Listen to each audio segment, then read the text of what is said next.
चलिए ध्यान दीजिएगा। हाँ जी, खाली साइड नहीं दिखना चाहिए, बाकी ब्लैक वाला दिखे कोई दिक्कत नहीं। चलिए ये ध्यान दीजिए, यहाँ तक छूट गया था, लाइन कटने की वजह से छूट गया था ना। चलिए आगे, विरंजक चिन्ह का रासायनिक सूत्र क्या है? विरंजक चिन्ह का और किस नाम से जानते हैं? ब्लीचिंग पाउडर है। लास्ट क्लास आपको सैटरडे के दिन ही बताए हैं, आप लोग आए थे, हमको पता है, ठीक है। विरंजक चिन्ह को क्या कहते हैं? Bleaching powder. विरंजक चिन्ह को ब्लीचिंग पाउडर, विरंजक चिन्ह बोले या ब्लीचिंग पाउडर बोले तो इसका सूत्र क्या होता है? CaOCl2। CaOCl2, इसका नाम क्या होगा? Calcium oxychloride. तो विरंजक चिन्ह का सूत्र पूछे तो CaOH2 और नाम पूछे तो कैल्शियम ऑक्सीक्लोराइड। ये क्या है बताइए? बताइए। बूझा चूना। बूझा चूना, भुला जाते हैं का जी? क्या है? बूझा चूना। बोलिए तो बूझा चूना का फॉर्मूला ये क्या है? संगमरमर। नाम क्या है इसका? कैल्शियम कार्बोनेट ना। CaCO3 क्या कहते हैं बउआ? Calcium carbonate. CaCO3 क्या कहते हैं? कैल्शियम कार्बोनेट, ठीक है। किसका है? संगमरमर बोले या चूना पत्थर, याद है? चूना पत्थर या खड़िया।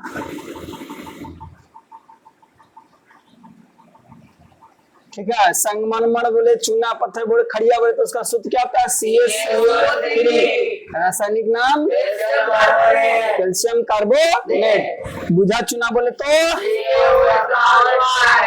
इसी किसका हम इस्तेमाल करते हैं? दीवार को सफेदी करना है। सफेदी करने यानी पेंट करने, क्या में? दीवार को पेंट करने, सफेदी करने में देगा, ठीक है। कोई दिक्कत? चलिए नेक्स्ट देखिए, कौन सा पदार्थ लाल लिटमस पत्र को नीला कर देता है? तो लाल को नीला कौन करता है? लाल को नीला क्षार। बउआ मेरे ध्यान दीजिएगा, लाल को नीला कौन करता है? क्षार। यदि लाल लिटमस पत्र है, लाल को नीला कर रहा है तो कौन करेगा? क्षार। लाल को नीला, लाल को नीला कर रहा है क्षार, क्षारक या क्षार, ठीक है। लाल को नीला क्षार और नीला को लाल, नीला को लाल अम्ल। अम्ल में क्या होता है? H+ ion. अम्ल में क्या होता है? H+ ion. क्षारक में क्या होता है? H- ion. कोई दिक्कत? बुलाइएगा। चाहिए प्रश्न का उत्तर दीजिए, कौन सा पदार्थ लाल पत्र को नीला कर रहा है? तो लाल को नीला कौन करता है? क्षार। लाल को नीला क्षार। इसका स्वाद कैसा होता है? खट्टा। आम का स्वाद कैसा होता है? खट्टा। आम का स्वाद खट्टा है। आम का स्वाद कैसा रहता है? खट्टा। समझ गया ना? चलिए आगे, कौन सा अभिलक्षण वंशागत नहीं है? वंशागत मतलब का दादा परदादा का लक्षण था, आपका पापा में आया, आपका पापा, इसके बाद आपका लक्षण आप में आया, आपसे बाल बच्चा में जाएगा, आपका पोता पोती में जाएगा, ठीक है। तो वंशागत लक्षण तो बताइए कौन सा है जो अभिलक्षण वंशागत नहीं है? आंख का रंग, चमड़ी का रंग, शरीर का आकार, बाल की प्रकृति। तो क्या होगा? शरीर का आकार। आंख का रंग आपका माता पिता जैसे हो सकते हैं, ठीक है, मम्मी पापा जैसे आपका आंख का रंग हो सकता है। चमड़ी का भी रंग है जैसे मम्मी पापा को, ठीक है, चमड़ी का रंग। कौन सा विलक्षण वंशागत नहीं है? तो चमड़ी का रंग वंशागत नहीं है, ठीक है। कोई जरूरी नहीं कि आपका पापा काला है तो आप काले होइएगा, ठीक है, बदल भी सकता है। लेकिन आंख का रंग, बाल की आकृति, बाल जैसे पिताजी का सफेद है तो आपका भी सफेद हो सकता है, ठीक है। झड़ रहा पिताजी के तो आपका भी झड़ेगा समय से। आंख का रंग भी पिताजी माताजी के जैसा हो सकता है, बाल का प्रकृति भी हो सकता है, शरीर का आकार भी पापा बनता है तो हो सकता है, आप भी बनते हो सकते हैं। ये सब वंशागत है, लेकिन ये चमड़ी का रंग वंशागत नहीं है। चलिए आगे,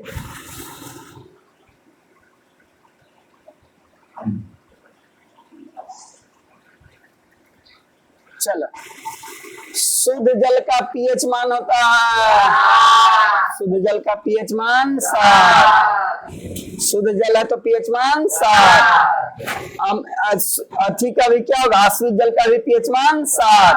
आश्रित जल पूछे या शुद्ध जल बोले तो उसका भी पीएच मान 7, ठीक है। और उदासीन विलयन का भी पीएच मान 7। उदासीन विलयन है तो इसका पीएच मान 7। और 7 से कम है तो 7 से कम है तो अम्ल, 7 से कम है तो अम्ल, और 7 से अधिक है तो 7 से अधिक है तो 7 से अधिक है तो क्षार।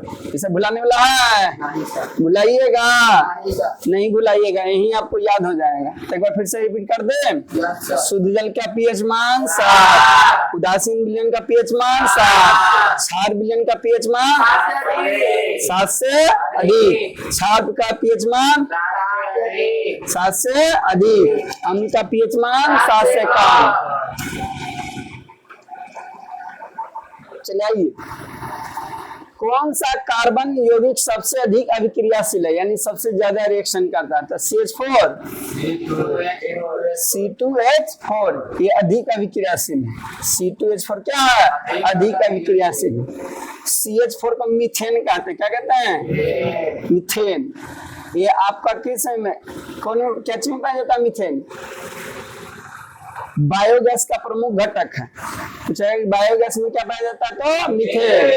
बायोगैस में क्या पाया जाता है? मीथेन। हाइड्रोजन के 2 परमाणुओं के बीच कितने आवन? आपको बताए थे ना, क्या बताए हैं? क्या गो? हाँ, सचिन ने सही बताया एगो, ठीक है। आवंत एक ही को बताए अभी तक, ठीक है ना, एक ही को ना बताए हैं कि भैया हाइड्रोजन एकल आबंध होगा, ठीक है। बोले कि ऑक्सीजन में 2 आबंध होगा, नाइट्रोजन में 3 आबंध होगा। एक ही को बताए, एक ही को ना बताए हैं, एक ही को ना बुआ। आज से पहले इसको थोड़ी बताया था, आज से पहले बताए थे? अरे आज से पहले बताए हैं? नहीं बताए हैं। तो लोग एक ही को बताया खाली हाइड्रोजन में एकल आबंध, एक ही को ना बताए हैं। हाइड्रोजन में क्या आबंध? ऑक्सीजन में, नाइट्रोजन में। बार बार बोले कि पूछेगा ये सब, लेकिन बच्चा ध्यान दीजिएगा, पूछेगा सर एगो बताएं क्या, तब बताइए कि हाइड्रोजन के 2 परमाणुओं के बीच कितने आबंध? एकल आबंध। हाइड्रोजन गैस है तो 2 परमाणुओं के बीच एकल आबंध। ऑक्सीजन गैस है तो 2 परमाणुओं के बीच 2 आबंध। नाइट्रोजन गैस है तो 2 परमाणुओं के बीच 3 आबंध।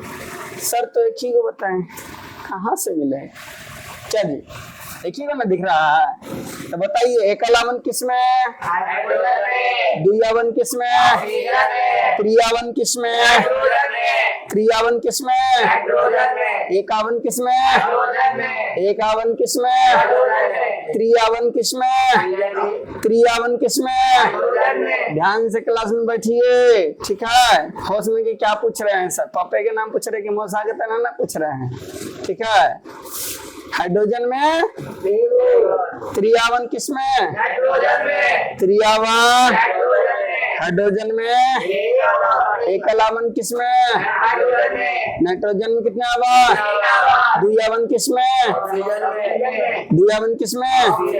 चलिए फिर अगला दिन पूछेंगे तो बोल दीजिएगा कि एगो बताएं क्या।